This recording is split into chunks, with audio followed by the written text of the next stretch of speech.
What is up, everybody? Rachel here, aka Brews with Beerkowski, and I am here to talk to you today about some beer history. I am a certified cicerone and I am a historian, and today we're going to be talking about the history of the New England style IPA. This history episode is coming to you from a request from one of my followers, so let's get nerdy. Now, the New England style IPA is arguably one of the most, if not the most popular style of beer in the United States today. However, a lot of people don't know that this beer is actually very much a baby in the realm of styles. So the New England style IPA was not invented until 2003. Now, before the New England style IPA was invented, there were of course other IPAs, more specifically English IPAs and West Coast and or American IPAs. Now, English IPAs, that's a whole different story. We can talk about that later, but we're going to focus on American style IPAs right now, specifically West Coast IPAs and East Coast IPAs. Quick little interlude here.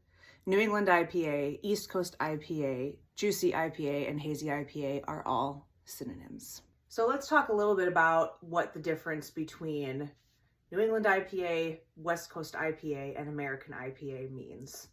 We have to kind of step back into the early 2000s, maybe in a little bit before, to figure out what these terms mean. So, American IPA back in the 70s would have been an IPA brewed by home brewers and smaller breweries that were trying to create the English IPA, but with American ingredients.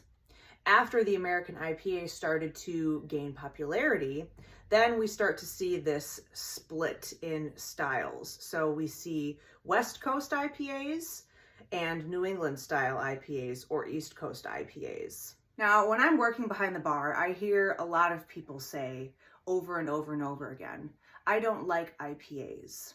Now, my question to them always is, well, what about IPAs do you not like? 9 times out of 10, the response to that question is, well, I don't like how bitter IPAs are. This is the important part. So we can't talk about IPAs without talking about bitterness. We can't talk about bitterness without talking about IBUs. Now, some of you IPA drinkers out there, or beer drinkers in general, might choose a beer based solely on the IBU. IBU stands for International Bittering Unit. It is a scientific measurement of the alpha acids left over in the beer from the hops. It's a long story. I'm not going to get into IBUs much here, but what is important to remember and what is important about this story is that the low perceived bitterness of New England IPAs is what made them transform the entire American craft beer community. And West Coast IPAs tend to have a higher perceived bitterness, whereas East Coast IPAs or New England IPAs tend to have a lower perceived bitterness. This is very intentional. So the brewery that is responsible for inventing the New England style IPA is known as the Alchemist.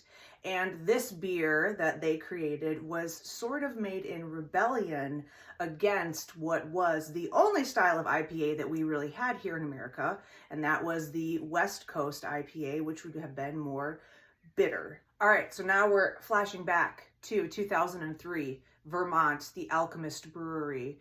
They are experimenting with different variations of yeast and different variations of American style hops. But as brewers were experimenting with techniques such as double dry hopping or using yeast with different flocculation levels, they were coming up with a beer that was super tropical and super hazy. And it is here when the OG, the original gangster of New England style IPAs, is born. The Alchemist created a beer called Heady Topper, and that was the first widely distributed, served, drank, adored New England style IPA. You can find Heady Topper at a lot of different places, actually. I've even had it out here in Arizona. But one thing that's really interesting that is worth noting is that if you read the can of Heady Topper, you will see on there that it actually tells you to drink the beer out of the can, to not pour it.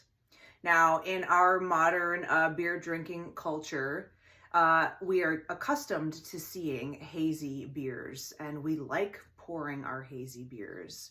But back in 2003, if you were to pour a hazy beer that was labeled as an IPA, you might think that something was in fact wrong with that beer. While in fact, of course, there was nothing wrong with the beer, the brewery was worried that the look of the beer might turn the consumer off from wanting to drink it. So they just solved the problem by saying, just enjoy it out of the can, just taste it, drink it, love it, don't worry about what it looks like. Little did they know that their style of beer was going to revolutionize everything.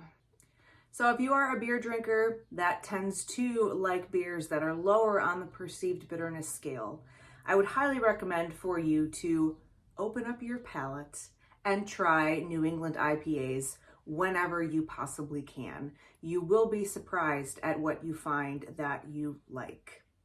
I hope you enjoyed today's history lesson. Of course, if you ever want me to talk about something that you want to learn about pertaining to beer history, please let me know in the comments below. Cheers to American craft beer.